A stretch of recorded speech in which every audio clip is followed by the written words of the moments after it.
ప్రణయ్, ఇంకా జరిగిన దాని గురించి ఆలోచిస్తున్నావా? ముందు నువ్వు కోపాన్ని తగ్గించుకు ప్రణయ్.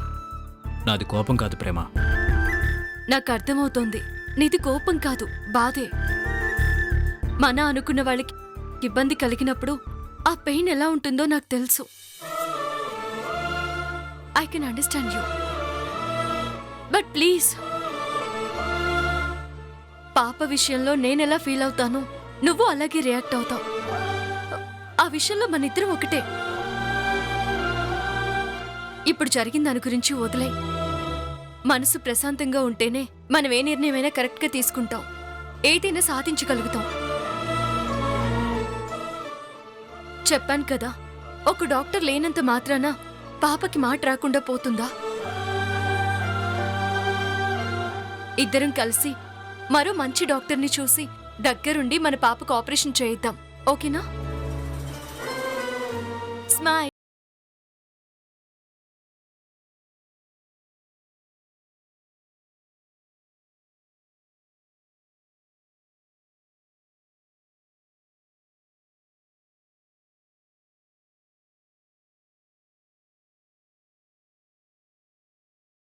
ప్రేమ,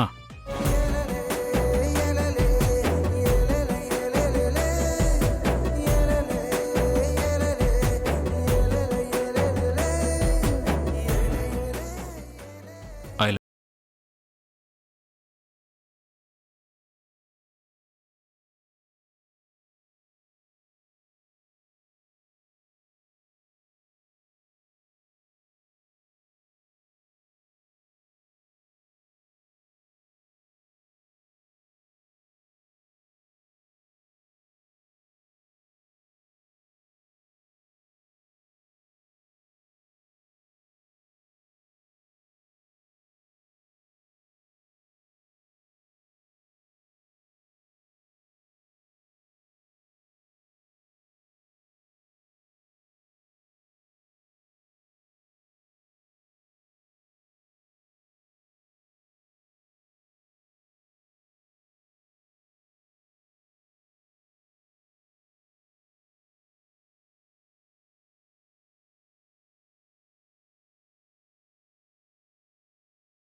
చెప్పు స్నేహ.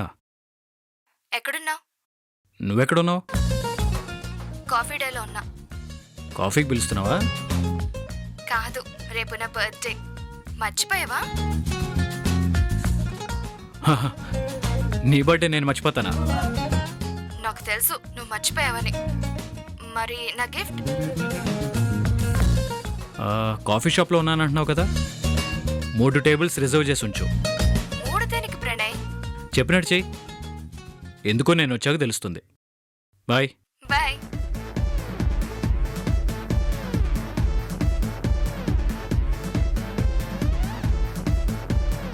బంగారం,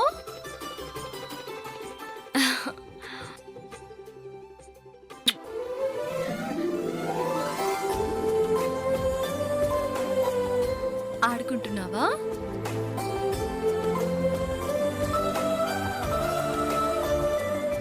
ఇదిగో నీ వాట.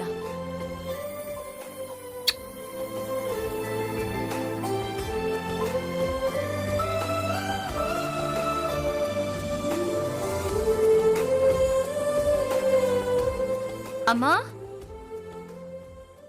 నాన్నింట్లో లేడా?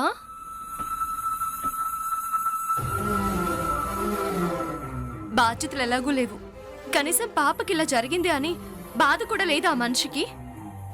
ఎంతసేపు తన తాగుడు, తన లోకం, తన సుఖం తప్ప ఇంకేమీ పట్టవా? అసలు ఆయన చెడిపోవడానికి సగం కారణం నువ్వే. టైంకి మందు పడకపోతే ఆయన ఎక్కడ ఇబ్బంది పడిపోతాడోనని ముందే జాగ్రత్త చేసి సైడ్ నుంచి అందిస్తూ ఉంటాం. ఇప్పుడు కూడా తాగడానికే కదా పోయింది. నాన్న ఎక్కడికి వెళ్ళలేదక్కా. హాస్పిటల్ నుంచి వచ్చినప్పటి నుంచి ఆ గదిలోనే ఉన్నాడు. బయట గిడ కూడా పెట్టేయమంటే పెట్టేశాం.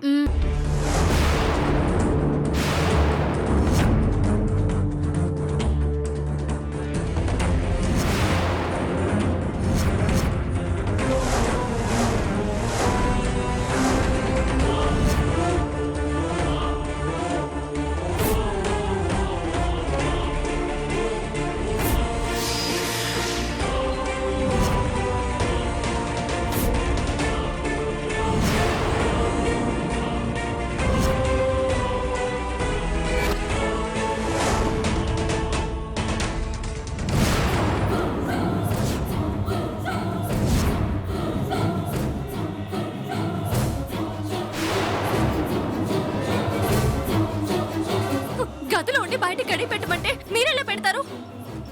ఆయనలాగే మీకు కూడా మతులుపోయాయా? కోపంలో ఆయన ఏదైనా చేసుకుంటే? నానా, నానా,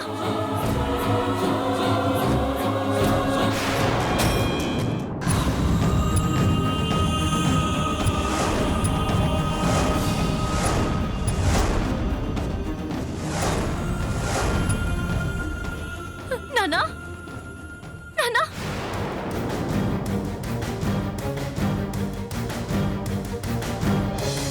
ఏంటి నాన్న,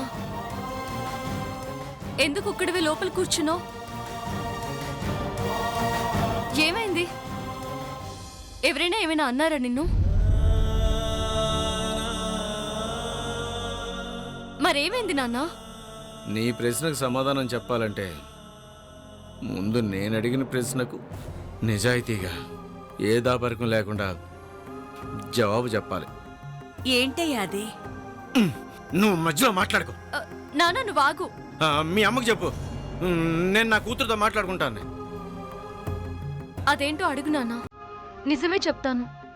అయితే ఒట్టేయ్.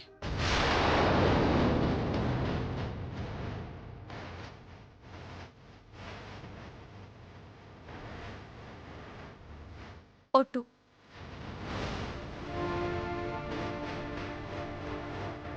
నా మనోరాలకు ఆపరేషన్ చేయడానికి వస్తున్న డాక్టర్ యాక్సిడెంట్లో చనిపోతే అది యాక్సిడెంట్ కాదు, హత్యేమోని అనుమానంతో పోలీస్ స్టేషన్కి వెళ్ళి కంప్లైంట్ ఇవ్వడానికి వెళ్ళావు కదా. అందులో ప్రేమేయం ఏమైనా ఉన్నట్టు నీకు తెలిసిందా? ప్రణయ్ బాబు మనతోనే. నువ్వు ఆగమ్మా, మీ అక్కని చెప్పని. లేదు నాన్న, జరిగిన దాంట్లో ప్రణయ్కి ఎలాంటి సంబంధము లేదు. దాంతోపాటు పోలీస్ స్టేషన్లో నా అనుమానాన్ని బలపరుస్తూ నేనిచ్చిన కంప్లైంట్లో తను కూడా సైన్ చేశాడు. ఎలాంటి ఇన్ఫ్లుయెన్స్కి లొంగొద్దని, ఇన్వెస్టిగేషన్ చాలా స్ట్రిక్ట్గా జరగాలని ఎస్ఐతో చాలా స్ట్రాంగ్గా చెప్పాడు నాన్న. అయితే ప్రణయ్కి ఏ పాపం తెలియదని, తన అమాయకుడని నువ్వు కూడా నమ్ముతున్నావు కదా? నమ్ముతున్నాను నాన్న. అమ్మయ్యా, ఇప్పుడు నా మనసు కుదిరిపడిందమ్మా. ఏం నాన్న? ప్రణయ్ మంచివాడు, అమాయకుడని నేను ఎప్పుడు చెప్పినా నేను తాగుబోతునని నా మాట ఎప్పుడు లెక్క చేసేదాన్ని కాదు కదా. అందుకే ఈ మాట చెప్పడం కోసమే ఉదయం నుంచి మందు ముట్టుకోకుండా ఈ గదిలోనే ఉండిపోయాను. ప్రణయ్ మంచివాడని నేను చెప్పిన నిజం అబద్ధం అయిపోకూడదని తాకుండా ఇక్కడే ఈ గదిలో ఉండిపోయాను. మరి బయట ఎందుకయ్యా గడిపెట్టమన్నా? ఎక్కడ టెంప్ట్ అయిపోతానని భయం వేసి.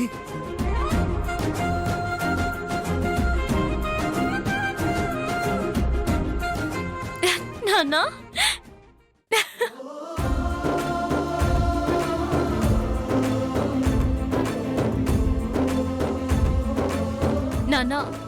పాపకు కూడా మాట వచ్చేస్తే ఇంకా బాగుంటుంది నాన్న. ఖచ్చితంగా వస్తుందమ్మా. మనకండగా నా అల్లుడు ఉన్నాడు కదా. ఈ డాక్టర్ కాకపోతే మరో డాక్టర్ని పిలిపించి ఆపరేషన్ చేయిస్తాడమ్మా. నాకు ఆ నమ్మకం ఉంది. నువ్వు ఇవాళలాగే మందు మానేసి ఇలా ఇంట్లో ఉంటే ఇంకా చాలా చాలా బాగుంటుంది కదమ్మా. అంటే ఇంకెప్పుడు మందు ముట్టుకోవు కదా? ఓసిని అమాయకత్వం తగలయ్యా. ఎప్పుడు డెవలప్ అవుతావే నువ్వు?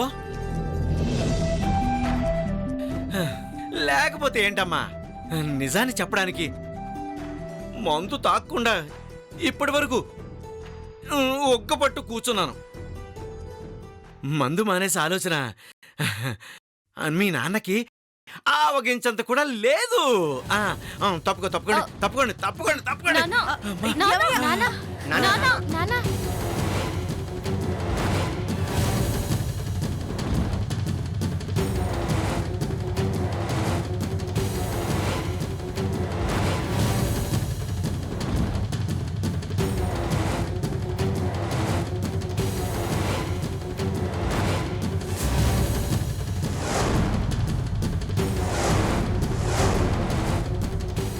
నీ తెలివి మండిపోను. ఆఖరికి బియ్యం డబ్బాలో కూడా మందు దాస్తున్నావా? ఇక్కడ బాటిల్ ఉందని తెలిస్తే నువ్వు కూడా ఓ సిప్పేసేదనవా? ఆపండి.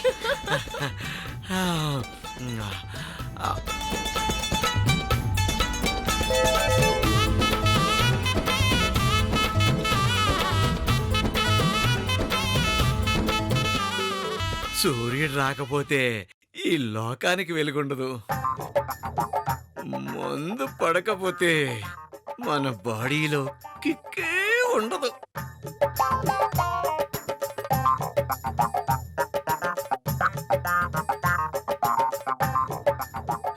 కరుణ, మై డార్లింగ్, దీనికి చికెన్ వండి పెట్టొచ్చు కదా ప్రేమగా.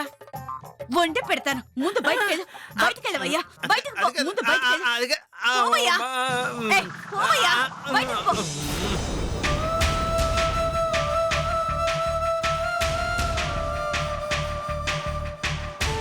ఈయన మారడు.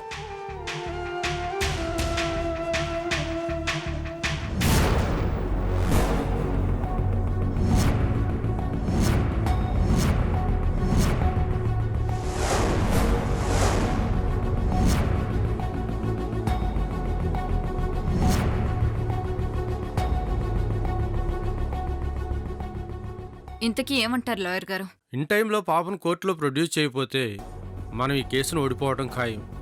ఈ మాట చెప్పడానికినా మీకు లక్షలు ఇస్తోంది? మటలు చేసేవాడికి కూడా ఇంత డబ్బు ఏమయ్యా? నా వంతు నేను ప్రయత్నం చేస్తూనే ఉన్నాను సార్. ఎప్పటికప్పుడు కోర్టులో ఏవో సాకులు చెప్పి గడువు కోరుతూనే ఉన్నాను. లేదు లాయర్ గారు, పాపని ఖచ్చితంగా తీసుకొచ్చి కోర్టులో ప్రొడ్యూస్ చేస్తాం. ఎప్పుడు? అది తెలిస్తే నిన్ను బతిలాడుకోవడం ఎందుకయ్యా? మావయ్య నువ్వుండు, మాకు కొంచెం టైం కావాలి. మీరు స్టే లాంటిది ఏమైనా తీసుకోండి ప్లీజ్. ఈ ఒక్కసారికి మేనేజ్ చేయండి. మేడం, నేను ఒక్క విషయం అడుగుతాను, స్ట్రైట్గా సమాధానం చెప్తారా? ఏంటిది? అసలు పాపం తీసుకురావడం మీ వల్ల అవుతుందా? ఏం మాట్లాడుతున్నావే నువ్వు? శివాజ్ఞ అక్కడ. నేను నిన్నటి వరకు అదే ధైర్యంతో ఉన్నాను. ఆ ధైర్యాన్ని ఇప్పుడెందుకు కోల్పోతున్నారు? కారణం మీ ప్రణయ్. ప్రేమ ఒంటరిది, పైగా పేదది కాబట్టి మీరెక్కడికక్కడ తొక్కేసుకుంటూ వచ్చారు. ఏం చేసినా ఎలాంటి ఆధారాలు ప్రేమగా దొరకకుండా జాగ్రత్త పడుతూ మీ ఇన్ఫ్లుయెన్స్తో మేనేజ్ చేసుకుంటూ వచ్చారు. బాగుంది. కానీ ఇప్పుడు ప్రేమకు ప్రణయ్ తోడయ్యాడు. ఒక పక్క పాపకు మాట రాకూడదు, వస్తే మీకు ప్రాబ్లం.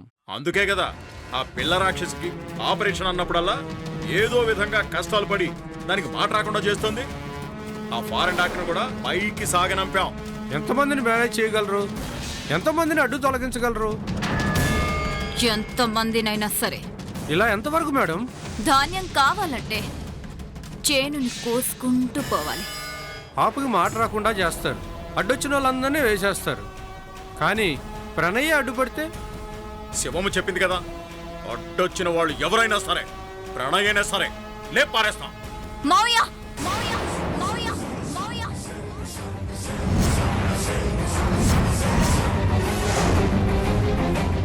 మాట్లాడుతున్నావు నువ్వు? ప్రణయ్ని అసలు మంచివేనా నువ్వు? ఒంటి మీద స్పృహ ఉండే మాట్లాడుతున్నావా? ప్రణయ్ ఎవరు? నా ప్రాణం.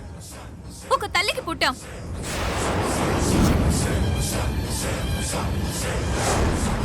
అలాంటి పరిస్థితే వస్తే నన్ను నేనే బలిచ్చుకుంటాను కానీ ప్రణయ్కి ఏమీ కానివ్వను. మాదైన ఆస్తి దక్కకుండా ఎవరో అనామకులకు పోయిందనే బాధే కాని హత్యలు చేయడం మన హాబీయా ఏంటి? ఇప్పటికీ తప్పక చేస్తున్న ఆ మారణ హోమానికి నన్ను క్షమించమని ఆ దేవుణ్ణి వేడుకుంటూనే ఉన్నాను. ఎన్నో ఉపవాసాలు చేస్తూ నన్ను క్షమించు అంటూ శిక్షించు అంటూ మనసులో నా వల్ల ఇబ్బందులు పడుతున్న వాళ్ళందరికీ క్షమాపణలు చెప్తూనే ఉన్నాను. మేడం, మీరేమి అధైర్యపడకండి. ఏదో రకంగా నేనే స్టే తీసుకొస్తాను. చాలా థ్యాంక్స్ లాయర్ గారు. కానీ ఈసారైనా మిస్ అవ్వద్దు లాయర్ గారు. వస్తానండి.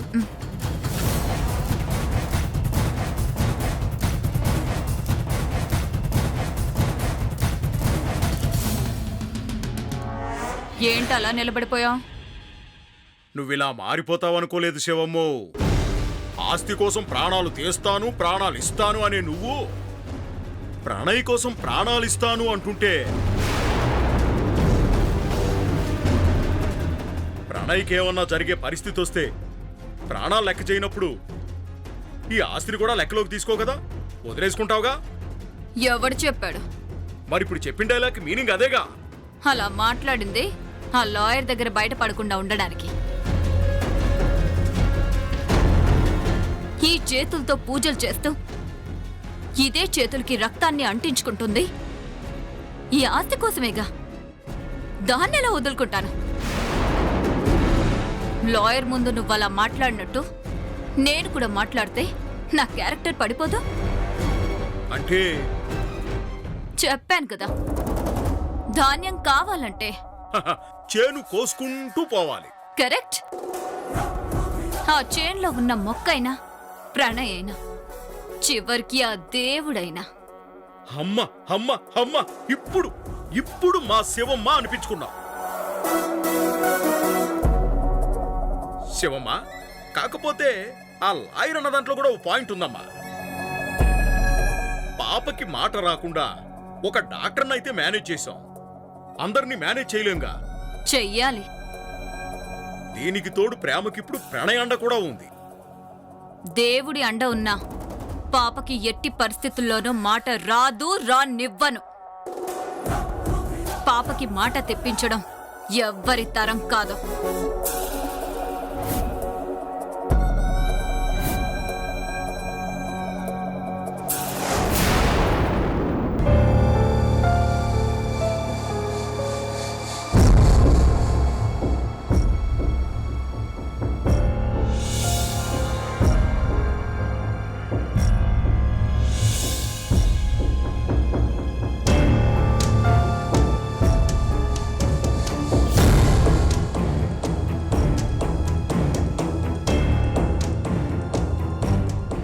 ప్రణయ్ ఇంకా రాలేదేంటి?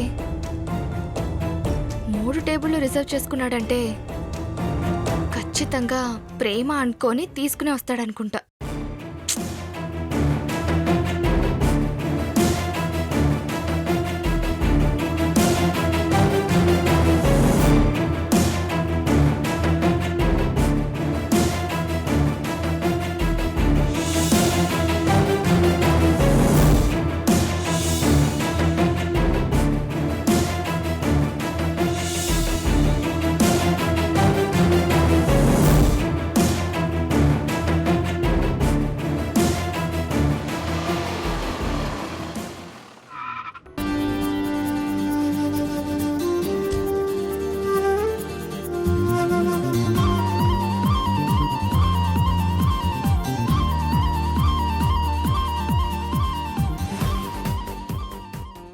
హాయ్ స్నేహ.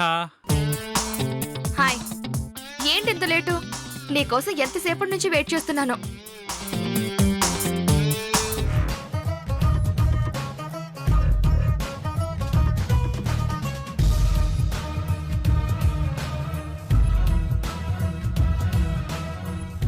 హడావుడిగా వచ్చింది స్నేహ కోసమా?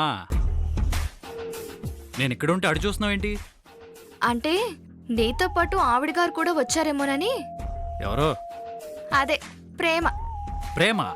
చిచి, నీతో టైం స్పెండ్ చేయడానికి వస్తూ ఆ బ్యాండ్ మేళం బ్యాచ్ని ఎందుకు తీసుకొస్తాను?